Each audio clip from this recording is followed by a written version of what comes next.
Jerry Jones said the Cowboys might not be done taking a big swing on a defender, but are they in position to do so? We'll debate next.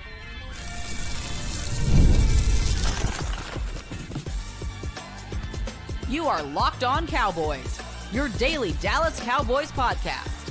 Part of the Locked On Podcast Network, your team every day. Welcome back to the Locked On Cowboys podcast, part of the Locked On Podcast Network, your team every day. We'd like to thank you for making us the #1 sports podcast network. I am your host, Marcus Mosher. He is Landon McCool. And on today's show, we're going to talk about the Cowboys making another big trade because Jerry Jones mentioned it in their postseason press conference that don't think that we couldn't make a big trade with one of these first-round picks. They have picks 12 and picks 20, and I do think that's a big difference now that they've got pick 20, Landon. Yeah. But could you see the Cowboys making another big trade, and should they? Yeah, without getting into specifics of who, just generally whether I think they would. I think, yeah. I mean, I think it's certainly possible they have the extra ammo. There's probably a couple different thought processes here on how they want to do this rebuild for this defense, and whether that's, taking a couple of medium-sized swings to just kind of raise the floor on the quality of player that you have on your defense. That's one way. Another way of doing it is taking that first round pick and going to get yourself another big time playmaker. And look, we're going to talk about a couple guys, but I think it makes specific sense to do something along the defensive line again. Because I think that one of the quickest ways to get this defense up to reputable is to get one aspect of your defense supercharged, right? If you can, especially the defensive line or the defensive backfield, because you can kind of help, ladder that back and forth and go up and down that spectrum of coverage and pass rush. I think it makes sense to use one of those. And for the Cowboys, they seem to be a lot closer on the defensive line than they are in the defensive backfield. So it would make some sense. And I think it could, be a strategy that could play off just as well as taking those two picks and trying to spread out the talent a little more evenly. Well, I mean, if we're talking about the defensive line only, you and I just got done watching the Steelers Texans, where their front four, they're not exotic. They don't really twist. They don't blitz. They just have a front four that kicks everybody's butt. And yeah, they've got really good corners and safeties. There's absolutely no doubt. But even if they had average secondary members, that defensive line is going to dominate. I don't think you're wrong. If you're going to make a big trade, I think it has to be on the defensive line, because we can go through the other positions. I don't think there's a veteran safety out there that's available that you would want to flip a first round pick for. And there's really not a linebacker, because there's only a couple linebackers in the league that really matter. And you're not going to trade a first round pick for those guys. So it's either a corner or an edge rusher, and corners can be so inconsistent year over year. I think you're better off getting the edge rusher, because I think they're just more reliable. And I do think that's probably, if they're going to take a big swing, that's probably where they would go.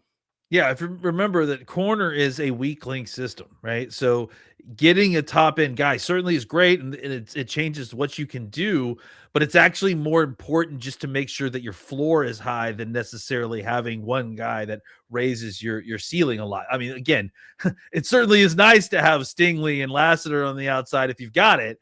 But as far as, prioritizing how to build your defensive backfield, you need to make sure that you've got 4 NFL starter quality guys, as opposed to just going out to get your cornerback one and prioritizing that.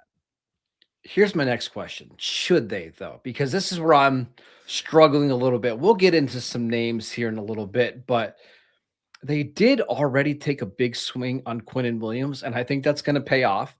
And they paid a lot to get him. Now he's going to probably want a new contract next offseason. Can you really afford to give up? Let's say it's pick 20. Can you afford to give up pick 20 for another big contract player when you're already paying Quinnen Williams? You're already paying Odighizuwa. I think they would like to bring back Kenny Clark. Or do you need to start staggering some of these contracts and finding players on rookie contracts to kind of balance this roster out? Well, this is where, we started this conversation with, me clarifying that this was about a, broad subject matter or whether we wanted to do something now. Now we're talking about whether they should actually do it or not. That's going to force us to kind of dig down deep into the particulars, because I do think that it's such a close call, that I'm not ready to just generally say, give it a hard yes or no. Like, we need to dig down onto the individual player, because contract matters here. I think age matters here. All of that is going to feed into and inform us on whether or not this trade is going to be valuable during the window that you're trying to hit to win the Super Bowl with Dak Prescott on his current contract. So I think the specifics really, really do matter here on whether it's a prudent move. 100%, because the Cowboys could make a trade for any defensive player that they want in the league, and they could fit them under their cap. Just to be clear, like, don't buy some of that other nonsense that sometimes Jerry Jones puts out there. They could trade for any player in the league and make it work. I think my only problem with this, Landon, is if you were to do that, and again, let's say it's Maxx Crosby, who we'll get to in a second. You're going to be, and then you plan on bringing back George Pickens, and you plan on re-signing Javonte Williams. You're going to be so limited in free agency that I wonder if that's ultimately not the best way to build your defense, because you and I have been talking about it all offseason already. Like, they need probably like 6 impact players on defense. And honestly, they probably need like 8 or 9 new faces on defense. And if you're spending all of your cap space on one player, I wonder if that's too aggressive, and you'd be better off not spreading your money out like they did this year with Kenneth Murray and Kaiir Elam, but actually going out and getting quality starters that can raise your floor. Yeah, I mean, that's certainly, the other side of the seesaw, right? Like, whether that is, you want to go one way or go the other way. I think that's what makes this a difficult call, is because it's not just as simple as, can you afford it, or do you think this player is going to improve your roster? It's about spending resources and understanding that you have a lot to get to. And I think that the general thought process, if you do a move like this, is that going out and getting a superstar player like the guys we're going to talk about would hopefully cut down on the number of those guys that you would have to, go out and get in order to raise the floor on where you need the defense to be. And I think one guy specifically fits that bill even better than the other. But I think that you have to consider all of it when you're considering how you're approaching this offseason, because you're right. Like, the 20th overall pick, if it's more than that, which it potentially could be, is a lot to pay for one player. And I mean, I guess that's what you're paying for a rookie, but at the same time, like, you're paying for cheap labor. So you're also losing a player in potential free agency that you could have gone out and get, because you're taking on the player and the pick and the cash. It's not just trading the number 20 pick for Maxx Crosby and it's a 1-for-1, because you do see people online arguing that, look, oh, hey, Cassius Howell from Texas A&M, he's not as good as Maxx Crosby, so why not just trade that pick for Crosby? It's because you're also getting however many other players on top of that. And this is where I've changed my philosophy a little bit, and I think it's partly due to, like, Kyle Shanahan and Sean McVay. Your defense is really a weak link system, and if you've got 1 or 2 guys out there that either can't cover or can't run, these guys are just going to spam play calls all game long until you take that guy off the field. And we saw this for Dallas this year. There was just 3 or 4 guys that were making all of the mistakes, and you can't hide that many players at one time.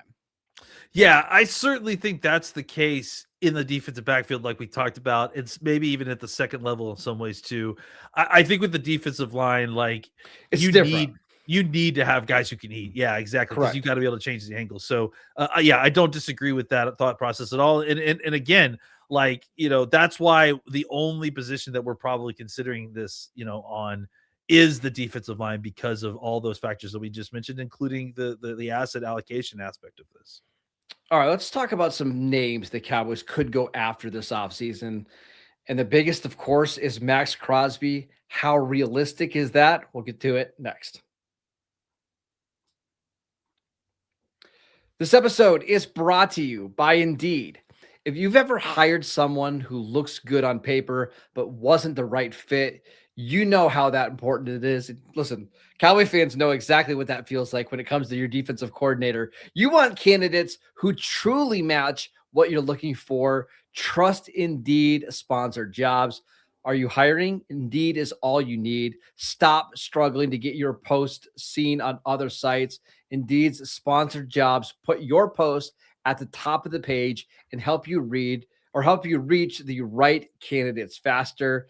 And if I needed to hire someone for this show, I'd go straight to Indeed and be very specific about what I need. I'm not replacing Landon, but I'm just saying if I needed to replace Landon, that's where I would go. Spend more time interviewing candidates who check all of your boxes with less stress, less time, and more results using Indeed sponsored jobs. And listeners of this show can get a $75 sponsored job credit to help give your job the premium placement it deserves at Indeed.com/LockedOnNFL. Just go to Indeed.com/LockedOnNFL right now and support the show by saying that you heard about Indeed on this podcast. Terms and conditions apply. Hiring, do it the right way with Indeed. This episode is brought to you by Quo. New year's, new system. This is the time when a lot of us look at the messier parts of how we run our business and think there's got to be a better way. And there is. Streamlining your communications is one of the quickest ways to upgrade your business that you can make. And that's why today's episode is brought to you by Quo, QUO, the smarter way to run your business communications. Because when your team is reachable, organized, and communicating in one place, you're not just working clear, you're creating more opportunities to connect with customers. Your whole team can call and text on one shared business number, so nothing gets missed. And it's no surprise that Quo is the #1 rated business phone system on G2, trusted by more than 90,000 businesses, from solo operators to growing teams.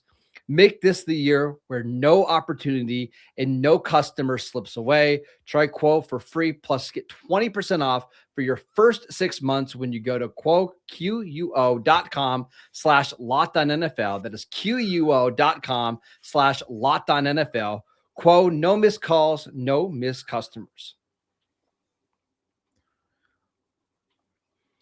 Welcome back to the Locked On Cowboys podcast. We'd like to thank you for making us your first listen every single day. If you haven't done so already, check out the Everydayer Club. You're going to get ad-free episodes to this podcast for just $5 a month. It's the easiest way to support the show. Plus, you're going to get access to an exclusive Discord server where you can come talk to us during the games all week long. Go check it out right now at lockedoncowboys.supercast.com. All right, Landon, let's talk about some names here. If the Cowboys were to go out and make a big swing for a defensive lineman, who's your #1 target? I mean, I think the segment title tells you, right? It's Maxx Crosby. I think that's the guy that, makes a lot of sense. And I think one of the reasons that he changes the angles on all of this and makes this kind of worthy of all this, and especially considering what we talked about in asset allocation and having enough to spread around the talent that you need to the defense, is that Maxx Crosby plays like 900 snaps a season.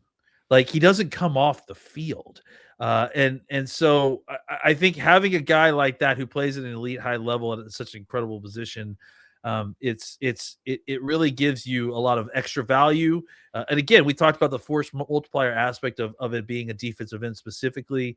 I think that, I don't know that in a vacuum that I would do this move for a lot of different players, considering everything that we have to get done in the season. But I do think that Maxx Crosby is one of the guys that it really makes sense, just because he can dominate the pass game, he can dominate the run game. You want him on the field all the time. He can play all the time. I think he adds the right type of body type that you're looking for at defensive end to kind of to go opposite of Ezraku. So, I think that Crosby makes a ton of sense for this team. And just to be clear, one of the reasons why the Raiders could consider moving on from Crosby, he was not happy with the way that the season ended, where they didn't allow him to play the last 2 games. And I think there's a chance, because the Raiders are drafting a quarterback at #1 overall, that they might want to take those and try to get some more assets and rebuild the offense before trying to fix the defense. They've got a lot of issues on their offensive line. They've got a lot of issues with their wide receiver. and maybe the best way to be relevant is fix the offense and then worry about the defense later. I love Maxx Crosby, Landon. Like I covered him with the Raiders for a couple of Yeah. years. He's not in the level of pass rusher as Micah Parsons and Myles Garrett. He's a step below that, but he's such a good run defender, and he plays every single snap. I mean, there was a stretch this year where I think he had 7 straight games where he played every snap. But that's also kind of my concern here a little bit as well, as he's going to be 29 before week 1. I think he's had 8 or 9 lower body injuries. He's coming off a big knee injury this year.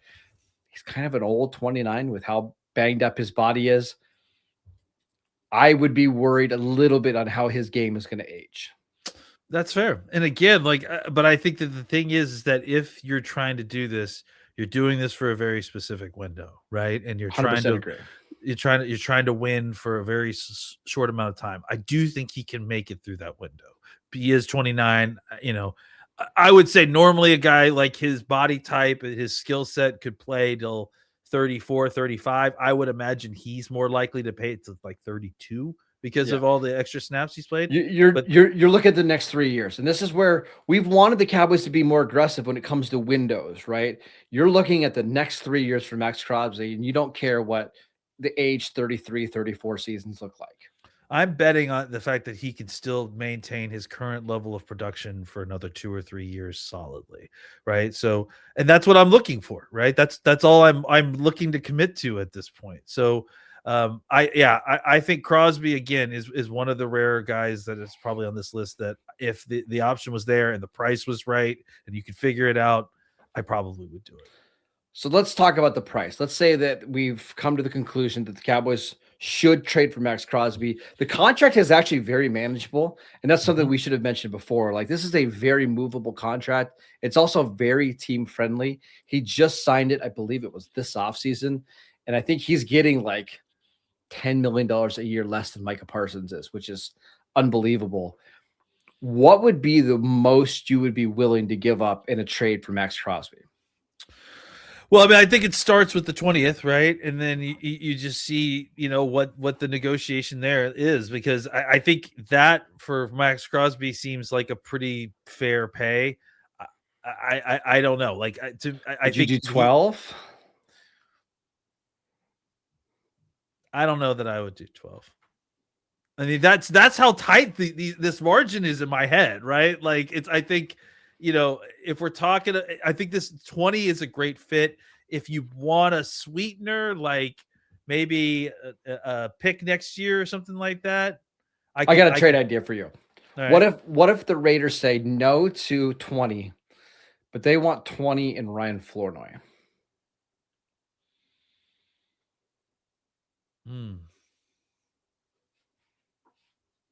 I don't know. That's a tough question. That's really tough. That's a good one, Marcus. Okay, let me give you a different one. Okay. Yeah. Okay. What if it's TJ Bass and 20? We want a starting guard. We think Bass can be a starting guard. Trade him over to us. Yeah, probably. I'd probably do that. Yeah. And I think that's what if you're the Raiders, you're obviously asking for 12, but I do see some scenarios where, hey, we need to fix our offensive line. Give us TJ Bass, give us Brock Hoffman, guys that have played a lot of snaps in the NFL, and that's how we can kind of quickly rebuild this unit. I don't know how much more I would do than that. At 12 just seems too much. And I know there's people saying that they would give up both first. No way. I mean, even what you were suggesting with TJ Bass, I was really hesitant because look, I mean, it's not easy to find offensive linemen. Ask the Raiders, I think you're right. It's the 20th pick, and everything outside of that is probably a negotiation for me. All right, let's talk about another big name defensive end who could and probably will be on the market. We'll get to Trey Hendrickson next. This episode is brought to you by Gusto. Let's be real. No one starts a business for the joy of calculating tax withholdings or managing payroll spreadsheets, but that's where Gusto comes in to take the stress out of payroll, benefits, and HR so that you can focus on running your business and supporting your team. Gusto is the all-in-one remote-friendly payroll and HR platform that makes managing your team simple, transparent, and free. And when you're hiring, onboarding, or paying employees, Gusto helps you do it all from one place without the hassle or the hidden fees. And unlimited payroll runs for one monthly price, which means no surprise charges at the end of the month. And knowing that you can reach certified HR experts anytime gives you real peace of mind. Try Gusto today at gusto.com/LockedOnNFL and get 3 months free when you run your first payroll. That's right, 3 months of free payroll at gusto.com/LockedOnNFL. One more time, that's gusto.com/LockedOnNFL. This episode is brought to you by FanDuel. The division round of the NFL playoffs are here, and FanDuel is officially in playoff mode. Every game day during the NFL playoffs, FanDuel is giving customers even more ways to get in on the action, because right now, every NFL playoff game day, FanDuel users get a profit boost pack waiting for them inside the app. And each game day, you're going to see a loaded pack full of profit boosts that you could apply to the bets that you like the most. Like, I really like the Broncos to take care of business on Saturday afternoon. The Bills are coming off a short week. The Broncos are well rested with that defense. I think they get it done. You make your picks, and then you apply your profit boost to get an even bigger payout while the playoffs get rolling. So visit FanDuel, the official sportsbook partner of the NFL, and grab your profit boost pack every NFL playoff game day.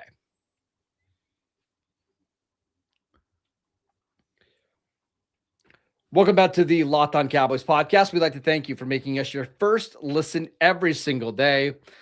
Landon, let's talk about Trey Hendrickson, because this is a pass rusher that's led the NFL in sacks. He was banged up this year, I believe back-to-back seasons of 17 and a half sacks, but you probably don't have to give up a pick. It sounds like the Bengals are going to let him hit free agency to kind of gauge his market. Would you prefer to pay Trey Hendrickson in free agency and not give up the pick to go get Maxx Crosby?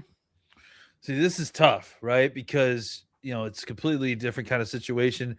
Hendrickson is, a very, very, very excellent pass rusher, but he's not a great run defender.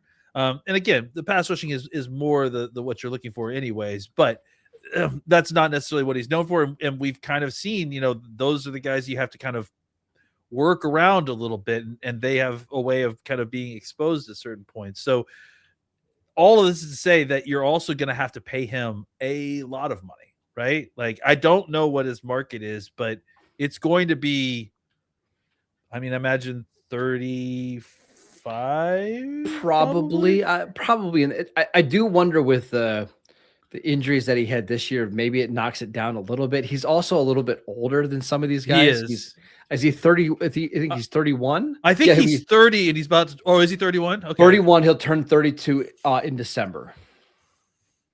Yeah. Look, he needs to go and get paid. Like, on a personal level for the guy, I want him to go out and make a lot of money. As a Cowboys fan, I don't know if I'm wanting them to pay him a ton of money, just because, there's just a lot that could go wrong. He's kind of a generally undersized guy. He's not uber athletic. He's a skill-based guy. What happens after a year off? Is he going to take a little while if he doesn't, get 16 to 17 snaps, is he worth paying $30 million plus, $35 million plus? No, absolutely not. So right now, Spot Track has his market value set at $25 million. They project a 2-year, $50 million deal. Okay. He is somebody who's played a lot of snaps in his career. He's not really a run defender. He'll get you the occasional tackle for a loss, but he is a pass rusher that you leave on the field all the time. But if let's say it is $26 million, I do think you could do some things to limit his snaps, keep him fresh for passing downs. Maybe you play more of Solomon Thomas, or you play more 3 defensive tackle looks, and second, third downs, you bring on Trey Hendrickson. Yeah, look, let's string this out a little bit. Let's say you've got Jim Leonard coming in here and you're playing more 5-man surfaces. You could get away, I think, with playing Hendrickson full-time that way and still have some success, I imagine. If he's just like having to contain on the outside, or just take care of one gap, I think that's obviously where he's going to shine. So yeah, I mean, look, I think $25 million, like that's a little bit more reasonable. And I do think that there is something to the idea that you need to kind of, you don't have to just use that argument about front loading the defensive line just in that trade. I think you can make that argument that if you wanted to go spend big money on 1 or 2 defensive linemen to try to make this defensive line fear worthy, I think that would definitely make scheming up the back end a ton easier. A lot easier. So I think that there's something to that idea, and whether that's going to give $25 million to Trey Hendrickson and then kind of figuring that out, or getting 2 or 3 guys that you really like, so that you've got a collection of a defensive line that can get after a quarterback. I think that would accomplish similar goals. So I'm not opposed to Hendrickson at a sub $30 million contract, because I still think he probably has a couple of years left, and I know that he can get after the quarterback. But the questions are, how much is it going to be? How much of a run defender is he still at this point? Because I do feel like that's going to fall off a lot quicker than his pass rush skills. One more name that I want to mention, and this is a guy that I know I've liked for a long time. Our guy John Owning likes him as well. Nick Herbig for the Steelers, who played under Jim Leonard in Wisconsin. He played all over. This is an undersized pass rusher who is really good at getting to the quarterback, and I just won't be surprised in a different scheme that allows him to get upfield a little bit more if he couldn't be a productive guy. I believe he's going into the last year of his contract. You would need to trade for him. It wouldn't be a first-round pick. Maybe you do something fun with Pittsburgh where you drop down or however it works. I think, to me, doing something like that, getting a 24-year-old whose best football is still ahead of him, isn't something that I'm opposed to doing at all. Yeah, and I think this is one of the situations where his value is going to go up depending on who this defensive coordinator is, because I think of the undersized nature that you mentioned. But yeah, if you could figure out a scheme where he's your pass rusher, you're going to get some pretty nice returns. All right, that is it for today's show. We'd like to thank you for making Locked On Cowboys your first listen every single day. If you never miss an episode, the Everydayer Club is built for you. Get Locked On Cowboys ad-free plus members-only Discord server access and more. Head over to lockedoncowboys.supercast.com to join the club. And for those of you on video, we can send you the first ever 24/7 national NBA YouTube channel. And on audio, make your second listen the Locked On NFL podcast. Follow Landon on Twitter at McCoolBCB. I'm at Marcus _Mosher, and we will see you right back here tomorrow.